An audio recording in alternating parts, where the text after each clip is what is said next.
Salut bien-aimés, toute la gloire à Yahweh notre Père Céleste, au nom de Jésus-Christ, le Mashiach d'Israël. Bien-aimés dans le Seigneur, nous sommes dans les derniers jours, dans les derniers temps, donc on doit veiller chaque jour pour ne pas donner accès à l'ennemi à notre vie. Amen. Et j'interpelle en fait chacun de nous, surtout, donc c'est le point le plus important dont on va parler, c'est surtout dans le mariage. Amen. Dans le mariage, on voit qu'il y a un mouvement démoniaque, diabolique aujourd'hui dans les couples, même le couple chrétien, parce que malheureusement, on se rend compte que beaucoup de jeunes mariés arrivent dans le mariage sans avoir été, soutenus, parfois enseignés. Car le mariage est une école. On ne se marie pas par plaisir. On ne se marie pas parce que l'autre est beau ou l'autre est belle. J'aime son corps, j'aime ses yeux. Non. Bien sûr, il faut qu'il y ait de l'amour. C'est la base. On doit s'aimer avant de se marier. Mais le mariage, c'est toute une vie. Le mariage, c'est tout un monde. Amen. Et se marier selon le Seigneur, sur la parole de Yeshua Mashiach, donc de Yesu Mashiach, Jésus-Christ, nécessite de prendre le temps, déjà, de se laisser guider par le Seigneur, donc l'Esprit du Seigneur, le Saint-Esprit, et aussi d'être conseillé par ceux qui nous ont précédés dans le mariage, donc les aînés qui se sont mariés avant vous, pour pouvoir éviter certaines erreurs qui malheureusement peuvent aussi pousser au divorce. Voilà pourquoi aujourd'hui beaucoup de couples chrétiens de guillemets arrivent au divorce. Parfois pour des choses, on dit mais c'est pas possible. Mais parfois ça arrive. Donc on va toucher un point important, le point sur l'intimité. Voilà. L'intimité. Donc je parle bien du mariage, donc sur l'intimité dans le mariage. Bien aimé en Christ, la parole nous dit quoi 1 Corinthiens 6, 19 à 20 là-bas. Là. Qu'est-ce qu'il dit? La parole nous dit, je vais lire rapidement, regardez. 1 Corinthiens 6, vous connaissez ce verset-là. Qu'est-ce qu'il dit? Regardez. Il est dit ceci, ne savez-vous pas que votre corps est le temple du Saint-Esprit qui est en vous et que vous avez reçu d'Élohim, donc de Dieu, et que vous ne vous appartenez pas à vous-même. Verset 20, Corinthiens 6, car vous avez été rachetés à un grand prix. Donc glorifiez, donc honorez donc Elohim dans votre corps et dans votre esprit qui appartiennent à Dieu. Donc votre corps et votre esprit qui appartiennent à Dieu. Donc notre corps, qui est le temple du Saint-Esprit, appartient à Elohim. Donc, on ne peut pas faire ce qu'on veut avec ce corps. Bien de le Seigneur. Or, aujourd'hui, dans le mariage, on voit de plus en plus des pratiques mondaines. Donc, dans le mariage chrétien, on voit des chrétiens ou des chrétiennes qui ramènent, parce que malheureusement, voilà, beaucoup, voilà, ont connu des pratiques sexuelles démoniaques dans le monde, parce que aujourd'hui, c'est malheureux à dire, très peu arrivent dans le mariage sans avoir connu l'acte sexuel. Aujourd'hui, c'est devenu la mode. D'ailleurs, se marier puceau ou vierge, c'est démodé. Aujourd'hui, c'est devenu, voilà, on voit malheureusement, voilà, les jeunes, voilà, connaître l'acte sexuel à l'âge de 15, 16, 17 ans, même dans les assemblées. On voit même des jeunes chrétiens ou chrétiennes, voilà, qui ont déjà connu l'acte sexuel. C'est terrible. C'est terrible. Et dans cette connaissance, dans ces pratiques, voilà, démoniaques, parce que le fait de coucher avant le mariage, c'est diabolique, c'est satanique, c'est antichrist. Ça, il faut le dire. Et du coup, le diable, il fait quoi? Il pousse, du coup, il emmène des idées, des pratiques démoniaques, des pratiques animales dans le rapport sexuel. Et aujourd'hui, il y a même un constat, même des spécialistes, qui se rendent compte qu'il y a un cancer qui tue, le cancer de la gorge. Oui, beaucoup d'hommes et des femmes, parce que malheureusement aujourd'hui, il y a aussi voilà, l'homosexualité et aussi le lesbianisme. Oui, donc c'est-à-dire qu'aujourd'hui, on voit des couples homme-homme, femme-femme. Donc il y a une pratique sexuelle démoniaque qui aujourd'hui cause des cancers. Oui, des cancers de la gorge. Oui. Et du coup, même les païens, ils disent, faut pas le faire. Il faut pas le faire. Même le monde, donc bien sûr les spécialistes qui le voient, disent non, attention, c'est dangereux. Pourquoi? Parce que le fait de pratiquer cela, voilà, vous avez un risque d'attraper le cancer de la gorge. Cette pratique, c'est le cunnilingus. C'est le fait que une personne utilise sa bouche sur, voilà, sur les parties génitales d'une femme. Voilà. C'est terrible. C'est terrible. C'est terrible. C'est terrible aujourd'hui. Et c'est devenu une mode. Et même dans le mariage chrétien, on voit que même des sœurs, des femmes, entre guillemets, chrétiennes, qui ont connu, malheureusement, ces choses dans le monde, et du coup, emmènent ça de leur couple pour que du coup, voilà, leur mari, parce que là, je parle de mariage, moi, je parle bien, voilà, aux chrétiens, donc, je m'adresse aux chrétiens, donc, un chrétien, une chrétienne, voilà, doit se marier d'abord avant de pratiquer l'acte sexuel. Sinon, c'est un péché. Amen. Donc, si tu es chrétien et que tu couches avant le mariage, tu es dans le péché sexuel. Si tu meurs comme ça, tu finis en enfer. Tu peux jeûner, prier, tu peux faire ce que tu veux. Le Seigneur est derrière sa parole. Voilà, ça s'appelle l'impudicité. Celui qui couche avant le mariage, tu es impudique. Et les impudiques n'hériteront pas le royaume des cieux. Que ça te plaise ou pas, c'est comme ça. Pareil pour les adultères. Tu es marié, mais tu trompes ton mari ou ta femme, si tu meurs comme ça, tu finiras aussi en enfer. Il n'y aura pas de cadeau.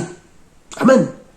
Donc, bien aimé dans le Seigneur, cette pratique où les gens prennent leur bouche pour aller, voilà, lécher les parties intimes d'une femme, parce que apparemment les femmes aiment ça, et du coup, elles en demandent, aujourd'hui c'est ça, et les gens oublient que cette pratique cause beaucoup de cancers aujourd'hui. Le diable passe par là pour, voilà, parce que, oui, il y a des bactéries, ou il y a des, comment dire, il y a des, voilà, il y a des, c'est ça, c'est des bactéries, oui, il y a des bactéries qui sont naturellement, voilà, dans le corps de la femme, qui ne doivent pas se retrouver dans la bouche d'un homme. Or, le fait de faire cette pratique-là, on se retrouve avec des choses qui ne sont pas appelées à se retrouver dans la bouche. Oui, et du coup, des années après, les gens arrivent à avoir des cancers de la gorge, ils commencent à chercher des raisons, mais pourquoi moi, en fait, ils ne se rappellent même pas qu'un jour, ils ont pratiqué cela. Et le diable a profité pour causer cette maladie-là. Renseignez-vous, parce que beaucoup ne savent pas. Oui, mais moi, si tu fais pas ça, c'est que tu m'aimes pas, parce que moi j'aime bien. Parce que, voilà, dans ta vie passée là, ou même aussi parfois dans le mariage, hein, à force de voir des couples mariés chrétiens qui regardent des films, voilà, des films adultes, hein, des films pornographiques, il faut le dire clairement, voilà. Or, c'est des choses qu'on déconseille.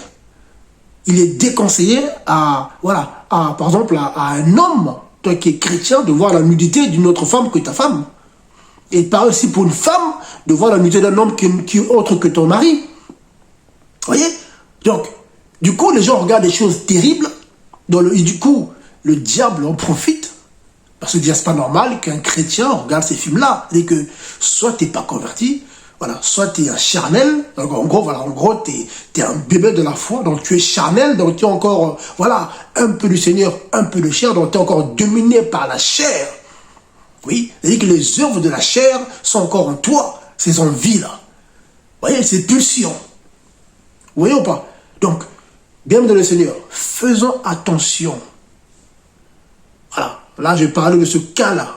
Voilà. Où, voilà, les parties intimes de la femme ne sont pas faites pour la bouche de l'homme. Aujourd'hui, beaucoup ont des cancers de la gorge ou des cancers qui sont là, vous vous rendez pas compte encore. Mais dans 10-15 ans, vous allez voir cancer, mais qu'est-ce qui s'est passé? Mais je fume pas, oui, oui, oui, oui. Oui, mais parce que tu as fait telle pratique. Le seul ne te fait pas grâce, tu peux mourir de ce cancer-là. Ils l'ont dit les spécialistes. Ouais, je me suis lavé, se lave avant. Non, lave ou pas laver, c'est déconseillé de faire ça. Et pareil aussi pour les hommes aussi. Hein. Quand les hommes demandent à leurs femmes, oui, moi je veux que tu transformes mon sexe en sucette, voilà, pour rester poli, voilà, ou qu'on appelle aussi la fellation, c'est des mots, hein, voilà, c'est dans le dictionnaire, la fellation est à bannir. Oh, il y a des soi-disant chrétiens, des frères en Christ, voilà, qui ont pratiqué des choses, voilà, avant leur conversion dans le monde, et qu'ils arrivent à Christ. Au lieu d'être réellement de nouvelles créatures, c'est-à-dire que leur façon de voir les choses, au lieu de se laisser travailler par le Saint-Esprit, eh ben non, ils vont se retenir jusqu'au mariage. En gros, c'est ça. Hein. C'est là, en fait. Moi, j'aime bien ça, mais vu que je ne peux pas le faire pour l'instant, j'attends le mariage. Une fois que c'est dans le mariage, ils vont commencer à mettre la pression sur leur femme, qu'il faut que tu me fasses ça. Je suis ton chef, voilà, il faut que tu me dois la soumission. Or, on oublie que la soumission est conditionnée. Voilà. Voilà. Le mari doit aimer sa femme, et la femme, oui, doit se soumettre à son mari, mais c'est une soumission selon la parole. C'est-à-dire que si ton mari, je parle bien de personnes mariées, si ton mari te demande de faire des choses qui sont contraires à la parole, tu lui dis non. Voilà. Nous sommes la race élue. Nous sommes la prêtrise royale. Le Seigneur a fait de nous, voilà, un sacerdoce royal. Donc nous sommes des prêtres et des rois. Amen. Voilà pourquoi 1 Corinthiens 6, 19 à 20 nous dit que voilà, que nos corps et notre esprit appartiennent à Elohim, à Dieu. Donc ça veut dire qu'on ne fait pas ce qu'on veut avec ce corps-là. Donc si ton mari te demande de faire des choses contraires à la parole, par exemple la fellation, voilà, la sodomie, comme Sodome et Gomorrhe, d'où le nom, il faut dire non. Si ta femme aussi, voilà, qui, voilà, soit disons chrétienne, mais qui est encore, voilà, parce que pour moi c'est l'envoûtement. Pour moi, voilà, un chrétien, une chrétienne qui demande de telles choses à son mari, à sa femme, pour moi, tu es encore envoûté. Oui, tu as le Saint-Esprit, en fait, tu es envoûté. Tu as besoin d'une délivrance. Voilà. Aller chercher ce genre de plaisir, ces jouissances-là. Non, ça, pour moi, tu es envoûté. Tu as besoin qu'on prie pour toi. Là, c'est terrible. C'est terrible. Ah oui.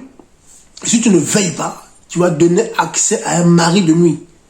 Oui, qui viendra faire ça à la place de ton mari. À force de chercher des plaisirs, hein, au-delà de ce que le Seigneur permet, tu vas ouvrir des portes aux démons. Tu verras que ce sera un démon qui viendra te faire ça. Oui, voilà, tu dis, oh non, mais j'arrive pas à dormir, je comprends pas. Oh Seigneur, aide-moi. Oui, oui, oui. Ben oui, parce que c'est ce que tu veux. Pareil aussi pour le mari. Toi, tu veux des pratiques sexuelles bizarres. Ta femme ne fait pas, du coup, tu n'es pas content, tu es en colère. Ma femme ne m'aime pas. Ça sera une sirène des eaux, là. Une sirène qui viendra te faire cela. Et tu verras ce que ça fait. Voilà, quand un démon vient te fatiguer la nuit, voilà, parce que dans toi, aller avec sa femme selon le Seigneur, ça ne suffit pas. Donc ce plaisir qu'on peut avoir, le Seigneur a permis qu'on ait du plaisir, oui, quand on va avec sa femme, non, non, ça ne vous suffit pas. Même pareil, toi aussi pour la femme, ça ne te suffit pas. Il faut que le mari fasse ça, il faut que je puisse, voilà, eh ben tu vas voir. Ça sera le diable et des démons qui viendront, voilà. Et là, vous allez comprendre c'est quoi être, voilà, attaqué, être dominé par un serpent, parce que les maris et les femmes dominées, c'est les serpents. Du coup, les gens, ils rêvent, voilà, ils sont avec des serpents, voilà, ils couchent avec un serpent, je ne comprends pas, oh Seigneur, aide-moi, mais pourquoi tu ne changes pas? Pourquoi tu fais des choses que la Bible interdit? Et les gens sont les premiers à se plaindre. Pourquoi je suis malade, je ne comprends pas, le Seigneur ne me guérit pas, mais pourquoi il ne te guérit pas? Parce que quand il voit ton cœur, car celui qui sonde le cœur est là. Nous, on peut faire semblant de voir les humains. On prie au-delà, ah, oui, oui, mais le Seigneur, il voit ton cœur. Il voit ton cœur. Donc quand tu vois ton cœur, il voit quoi? Il voit quoi? Les œuvres de la chair. Voilà. Ton cœur est rempli de ces choses-là. Or, ces choses-là ouvrent les portes à l'ennemi. Bien sûr. Et le Seigneur est juste. Il va t'interpeller. Arrête. Laisse-moi t'aider. Non, Seigneur, oui, mais laisse-moi le temps. Pourquoi? Parce que tu aimes bien. Parce que quand tu fais pas ça, tu n'es pas bien. Du coup, ton mari, tu ne le parles plus. Parce qu'il ne fait pas ça. Du coup, ta femme, tu ne le parles plus parce qu'il ne fait pas ça. Bien-aimé dans le Seigneur, répentez-vous de ça. Parce que, déjà spirituellement, c'est très dangereux. Oui. Ça ouvre une grande porte de démons. Voilà. Aux marées de nuit, aux femmes de nuit, les sirènes des eaux, aux serpents, tout ça. Tout ce qu'on sait. Et physiquement, oui, on peut aussi tomber malade et en mourir. Oui. Cancer de la gorge. À cause de ces pratiques. À cause comment, cunilingus, là, c'est ça le mot. Oui. Ton mari peut attraper un cancer et en mourir. Et beaucoup sont dans les hôpitaux en train d'agoniser ou d'autres sont déjà morts. C'est quoi la cause? Parce que, voilà, il a été mettre sa bouche là, il ne faut pas. Bien dans le Seigneur. Arrêtons. C'est la fin. Nous sommes à la fin des temps. Donc il faut, voilà, chercher les choses d'en haut. Où Yeshua, où Christ est assis à la droite d'Élohim. Où Jésus-Christ est assis à la droite de Dieu. C'est écrit. C'est là qu'il faut chercher. Il faut qu'on soit passionné des choses d'en haut. Là où tu es dans ta vie de tous les jours, il faut penser à ça. Que tu sois seul, accompagné, quoi que ce soit, tu dois vraiment, voilà, on doit se focaliser à ça. Or aujourd'hui, d'où beaucoup de couples chrétiens ne tiennent pas, parce que beaucoup d'hommes ont pour modèle des prostituées. Voilà, à force d'internet, à force des réseaux sociaux, pour lui, parce qu'à force de regarder des films pornographiques, hein, c'est ça malheureusement l'envoûtement, pour lui, il veut que sa femme devienne comme malheureusement ces femmes possédées. Elle aussi, pareil, à force de regarder des vidéos sur Internet, il veut que son mari, voilà, ait des tablettes de chocolat, qu'il soit performant, qu'il puisse faire tout ça. Or, beaucoup oublient qu'ils se sont des acteurs. Oui. Il y a même qui ont témoigné, ce sont des acteurs, c'est leur métier. Oui, en fait, ce sont même des femmes que les gens regardent sur Internet, là. Ah, les femmes, elles sont comme ça, waouh, tout, waouh. Ceux qui regardent des trucs comme ça, mais en fait, ce sont des acteurs et des actrices. Oui. C'est terrible. C'est trafiqué. Voilà, oui, tout, en fait, tout est trafiqué. C'est mensonge derrière, en fait. C'est mensonge. Oui, c'est des montages. Même aujourd'hui, quand on voit sur les réseaux sociaux, même quand on voit les applications, on voit des gens qui peuvent, voilà, changer de teint, voilà, le make-up ou je sais pas quoi, là. Et quand la personne, voilà, enlève tout cet artifice-là, vous voyez le vrai visage de la personne, vous êtes choqué. Ben oui. Donc celui qui se fie à ces choses-là va mal finir. Donc voilà pourquoi, pour préserver ton couple, pour préserver ton foyer, bienvenue le Seigneur, allez à l'essentiel. Ah oui. Oui. N'allons pas au-delà de ce qui est permis. Moi, je crois même que déjà ce qui est permis, c'est largement suffisant. Il faut discuter. Il faut parler. Voilà, il faut discuter si on a besoin d'aide. Il faut se faire aider. Voilà, c'est que beaucoup aujourd'hui sont un peu enfermés de leur coin. C'est que oui, on est dans un monde où l'église c'est Internet. C'est vrai que tout le monde pense que tout est sur Internet. Hein. Ils pensent que c'est le YouTube, le WhatsApp, le Facebook. Donc du coup, l'église c'est Internet. Je regarde une vidéo, c'est bon, ça suffit. Mais parfois, oui, parfois le Seigneur permet qu'on puisse être là, encouragé par les gens qui nous ont précédés dans le mariage. Donc ceux qui ont connu le mariage avant vous, donc qui ont pouvoir faire des erreurs, ils peuvent vous conseiller. D'où l'importance aussi parfois des aînés de la foi, des anciens, même des femmes âgées pour vous conseiller. Donc voilà quand même les jeunes, ceux qui veulent se marier là. Il faut les entourer, il faut les conseiller, il faut leur parler. Mon frère, tu vas aller te marier, attention. Attention, est-ce que tu as déjà connu l'acte sexuel avant? Oh oui, attention, tout ça tu l'as fait dans le monde. Maintenant tu vas te marier, attention, tu dois faire les choses selon la parole.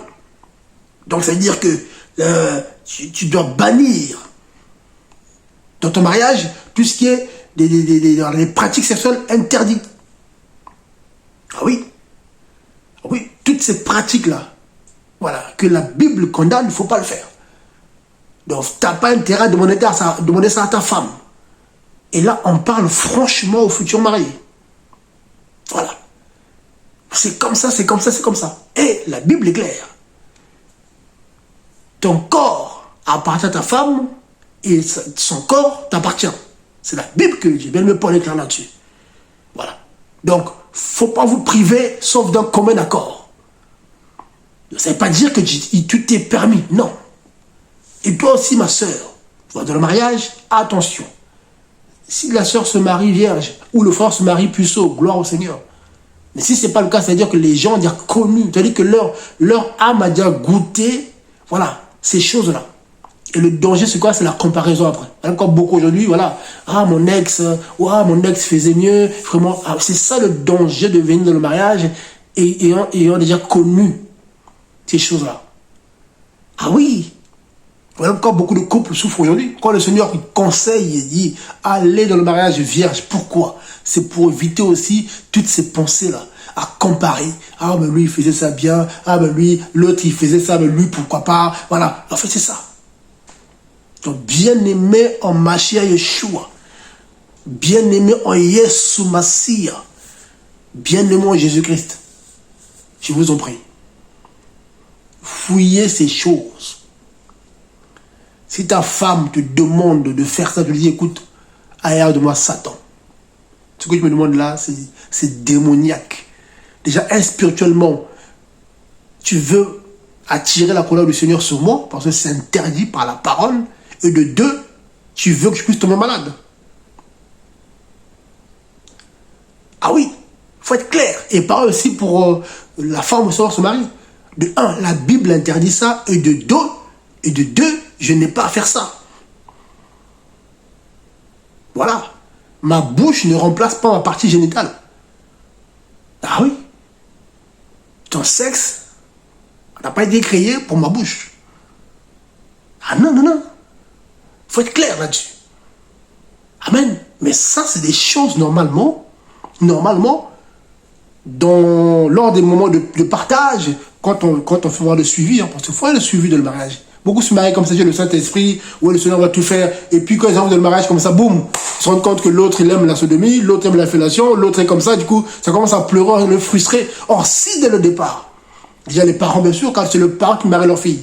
Mais parfois, les parents, voilà, ont cette pudeur. Et du coup, parfois, c'est les bien-aimés de l'assemblée ou voilà, des communions fraternelles qui prennent le relais pour être clair avec les gens. Clair. Vous voulez vous marier, déjà, lors de vos fiançailles, on ne se touche pas, voilà, on ne couche pas. Déjà, ça, c'est clair. Un. Et de deux, attention, le mariage, c'est ça, c'est ça, c'est ça, c'est ça. Le mari, voici ton devoir. La femme, voici ton devoir. Voilà ce que c'est un mariage. Voilà ce qu'est une vie de couple. Voilà comment ça se passe. Voilà, vous allez être sous le même toit. Voilà ce qui peut arriver. Oui, il y aura des moments de divergence, d'incompréhension. Ça va arriver. Voilà ce qu'il faut faire, ce qu'il ne faut pas faire, selon la parole. Donc, quand les chrétiens sont déjà avertis, oui, quand ils sont déjà enseignés là-dessus, quand on va dans le mariage, ça se passera mieux. Parce que il n'y en a pas un qui va demander à l'autre des choses bizarres. Ah non, dire non, ça, on sait que c'est interdit. Ah oui.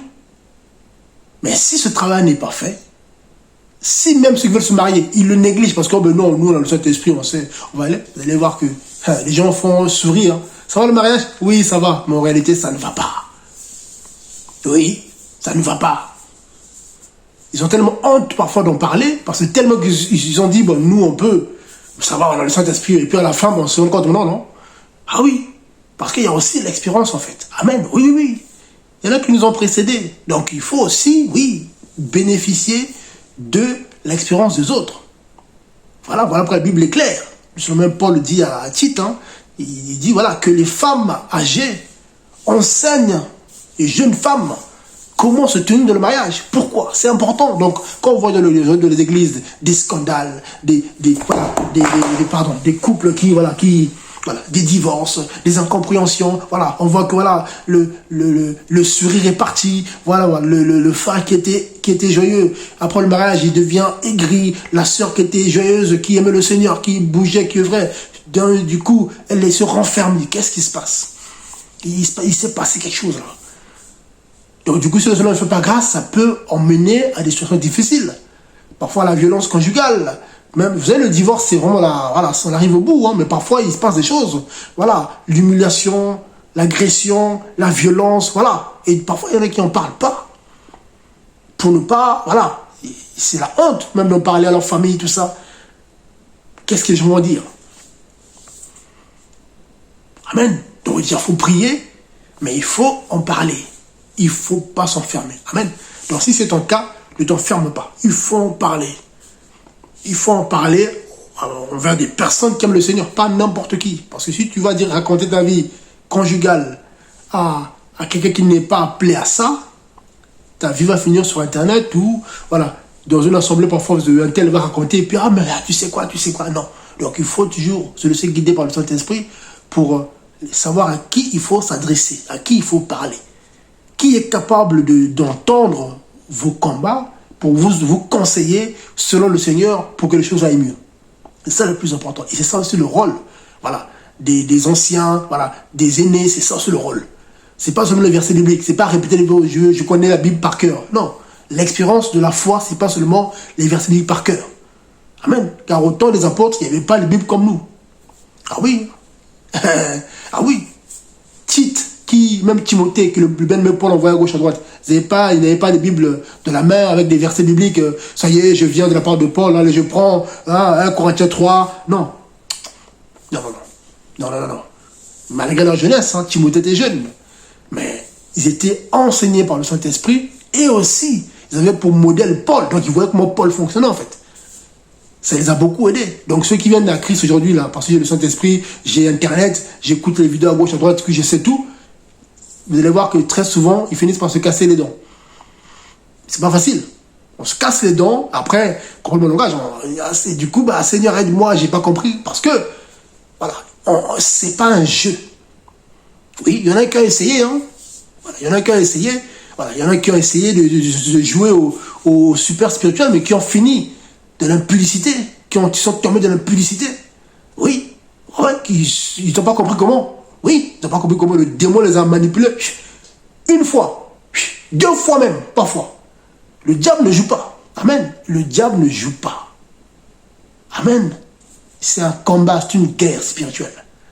Donc, soit tu es vainqueur, soit tu es vaincu. Et quand on est vaincu comme ça, on laisse des plumes. Ah oui. Quand on tombe comme ça, là, on se salit quand même. Tout, voilà,